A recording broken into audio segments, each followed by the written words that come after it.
Kanalımdan ve mutfağımdan herkese merhabalar. Bugün sizlere muhteşem bir baklava tarifiyle geldim. Kesinlikle hamur olmuyor. Verdiğim püf noktalarına uyarak hazırlarsanız sizler de muhteşem baklavalar hazırlayabilirsiniz. Sizleri çok bekletmeden hemen tarife geçiyorum. Tarifim için ilk olarak yoğurma kabıma 1 adet yumurta, 1 çay bardağı süt, 1 çay bardağı yoğurt, 1 çay bardağı sıvı yağ ekledikten sonra güzelce çırpıcı yardımı ile karıştırıyorum.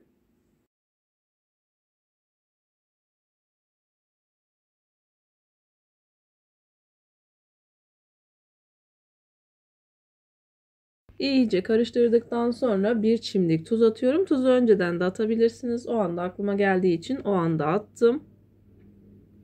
Tuzu attıktan sonra bir miktar un ekliyorum. Unu ekledikten sonra kabartma tozumu kabartıyorum. Kabartma tozunu sirke ile kabartıyorum. Daha sonra unun üzerine ekliyorum. Elinizin altında sirke yoksa veya sirkeden hoşlanmıyorsanız limon tuzu da kullanabilirsiniz. Kabartma tozunu kabarttıktan sonra ilk başta spatula yardımı ile yoğunlaşıncaya kadar karıştırıyorum. Yoğunlaştıktan sonra elimdeki spatulayı çıkartacağım. Elimle yoğurmaya devam edeceğim.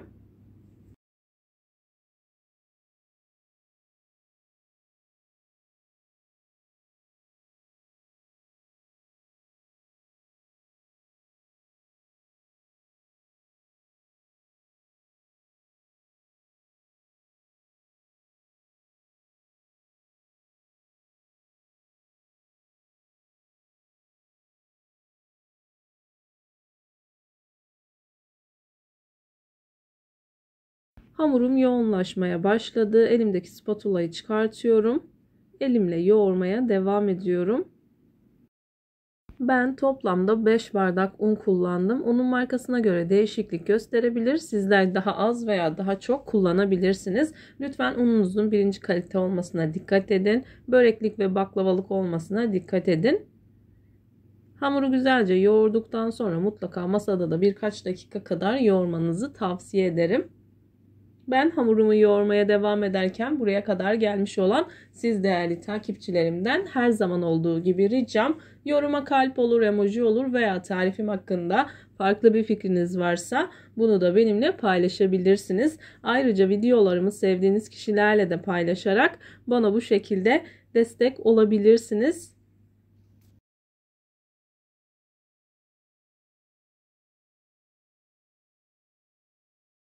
Hamurumu yoğurma kabında iyice yoğurup toparladıktan sonra masada da birkaç dakika kadar hamurumu yoğuruyorum. Özlü bir hamur olmasına dikkat edin. Hamuru ne kadar güzel yoğurursanız o kadar lezzetli ve o kadar güzel olacaktır.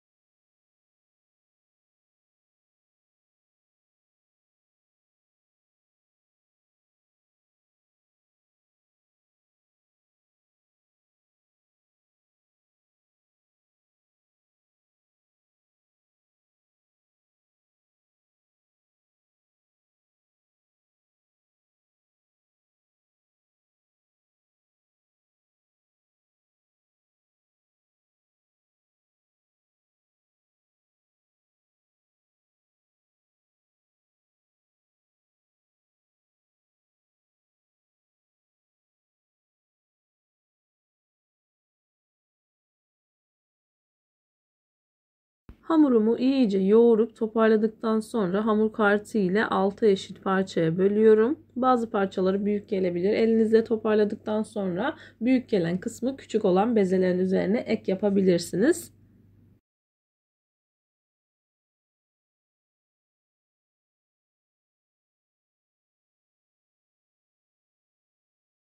Hamurumu toparladım. Yuvarlak bir forma getirdim. Daha sonra hamur kartı ile ortadan ikiye, her bir parçayı da 3'e bölüyorum. Daha sonra bezelerimi hazırlamaya başlıyorum.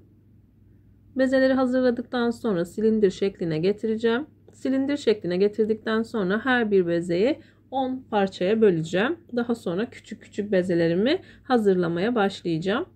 Gerçekten çok kolay bir baklava oluyor. Ben bu baklavayı 2 saat içerisinde hazırladım. Saat 12'de hamurumu yoğurdum. Saat 1'de de hamurumu açma işlemine başladım. 40 dakika içerisinde baklavamı hazırlayıp fırına sürdüm. Gerçekten pratik bir baklava oluyor. Ama benim size tavsiyem, eğer zamanınız varsa baklava hamurunu bezeledikten sonra en az bir 3 saat kadar dinlendirmeniz. Ne kadar dinlenirseniz o kadar rahat ve o kadar güzel açılacaktır. Benim vaktim olmadığı için 1 saat dinlendirdim. Ona rağmen baklavam çok güzel oldu.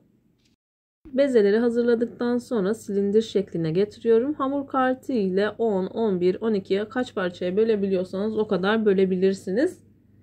Ben 60 tane parçaya böldüm. Bir tane de büyük üstüne kapak olarak ayarladım.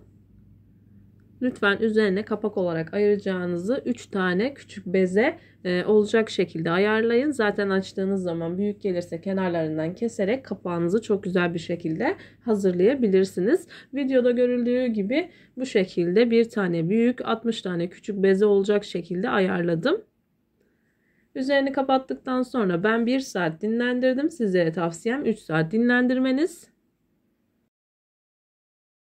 Ben oda sıcaklığında dinlendirdim. Eğer 3 saat dinlendirecekseniz buzdolabında dinlendirmenizi tavsiye ederim. Kesinlikle hava almaması gerekiyor. Akşamdan da hazırlayıp üzerini güzelce streçle kapattıktan sonra yine sabaha kadar dinlendirebilirsiniz. Bezeleri nişastaya buluyorum. Elimle küçücük açıyorum. Daha sonra merdane yardımı ile pasta tabağı büyüklüğünden biraz daha küçük olacak şekilde hepsini açacağım.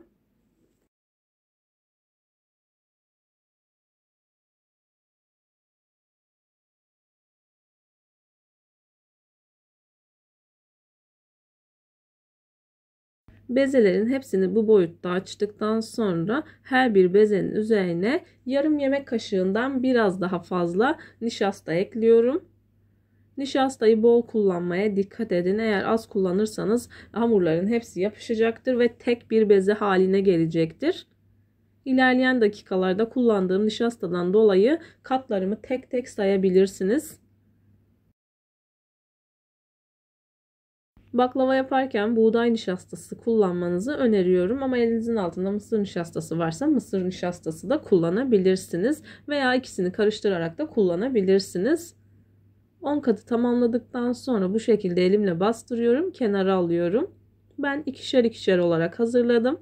Yani 20 tane beze hazırladıktan sonra her bir bezeyi videoda görüldüğü gibi açıp tepsiye yerleştirdikten sonra diğerlerini hazırladım.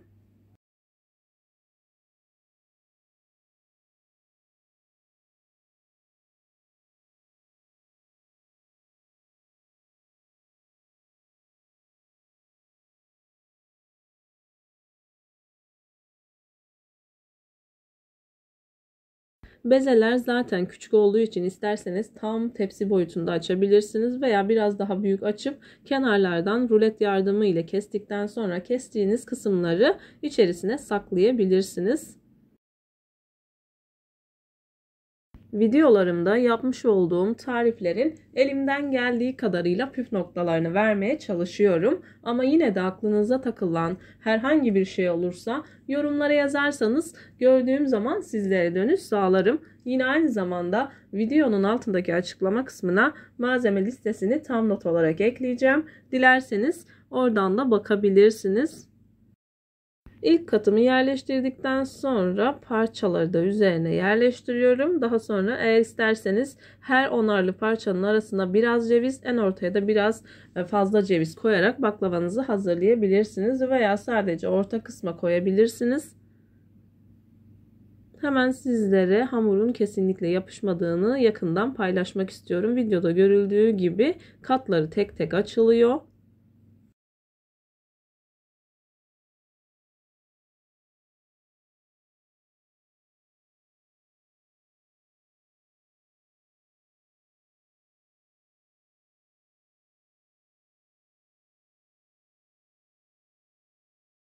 Bütün katları bu şekilde hazırlıyorum. Orta kısma geldikten sonra cevizini bol bol serpiyorum. Yani 3 tane onarlı katı çıktıktan sonra tam orta kısmına biraz bol ceviz serpiyorum. Cevizleri biraz iri çektim. Sizler kendi damak tadınıza göre ayarlayabilirsiniz. Tekli olan son katı da açtım. Hemen sizlerle paylaşıyorum. Video çok fazla uzun olduğu için tekli olarak açtım. Yufkayı sizlerle paylaşmadım. Hemen kesmeye başladım. Aynı tarifin baklava dilimli olanını sizlerle paylaşmıştım. Bu baklavayı kare kare kesmeyi düşündüm. Normalde biraz daha küçük yapacaktım. O anda elimin ayarı kaçtı ve büyük kesmek zorunda kaldım. Sizler daha küçük küçük hazırlayabilirsiniz. Kesimi de tamamladıktan sonra üzerine eritmiş olduğum 250 gram tereyağı, yarım bardak kadar sıvı yağını ekledim, karıştırdım. Yağı eritirken tereyağının üzerinde oluşan köpükleri mutlaka almanız gerekiyor. Aksi takdirde baklavanızın üzeri yanabilir.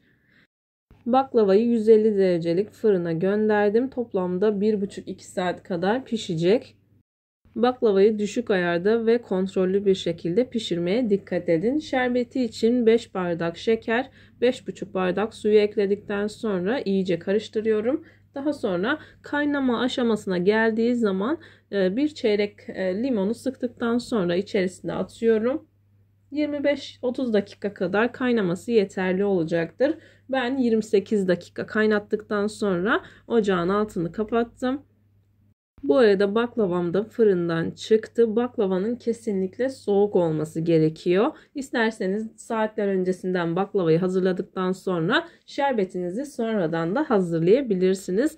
Baklavanın katlarını tek tek sayabilirsiniz. Gerçekten mükemmel bir şekilde katları açılmış. Baklava tamamen soğuduktan sonra yoğurt mayalama kıvamına gelen şerbetimi üzerine kepçe kepçe döküyorum. Kesinlikle ılık olması gerekiyor. Elinizi kesinlikle yakmaması gerekiyor. Şerbeti döktükten sonra üzerini kesinlikle kapatmıyoruz. Açık bir şekilde oda sıcaklığında şerbetini 2-3 saat içerisinde çekmesini bekliyoruz. Benim baklavam şerbetini tamamen çekti. Hiçbir şekilde altında şerbet kalmadı. Eğer biraz daha şerbetinden kalsın isterseniz yarım bardak şeker, biraz da suyunu arttırarak biraz daha fazla hazırlayabilirsiniz. Bu şekilde tam geliyor ve çok hafif, çok güzel oluyor. Hemen sizlerle baklavamı yakından paylaşayım. Gördüğünüz gibi şerbetini tamamen çekmiş. Normalde ben bu baklavayı bir gün öncesinden yaptım. Ama sunum zamanı gölgelenme olduğu için bir gece sonrasına bıraktım baklavamı. Sizler için sunuma bu kadar baklava kurtarabildim. Diğer baklavaların hepsini yediler arkadaşlar. Gerçekten çok hafif bir baklava olduğu için kolaylıkla 4 dilim 5 dilim bile yiyebilirsiniz. Sizler baklavanın güzelliğini izlerken ben de videonun sonuna gelmek üzereyim. Videomu beğenmeyi, kanalıma abone olmayı, bildirim zilini açmayı lütfen unutmayın. Kendinize ve sevdiklerinize çok iyi bakın. Başka bir tarifte görüşmek üzere. Hoşça kalın. Allah'a emanet olun.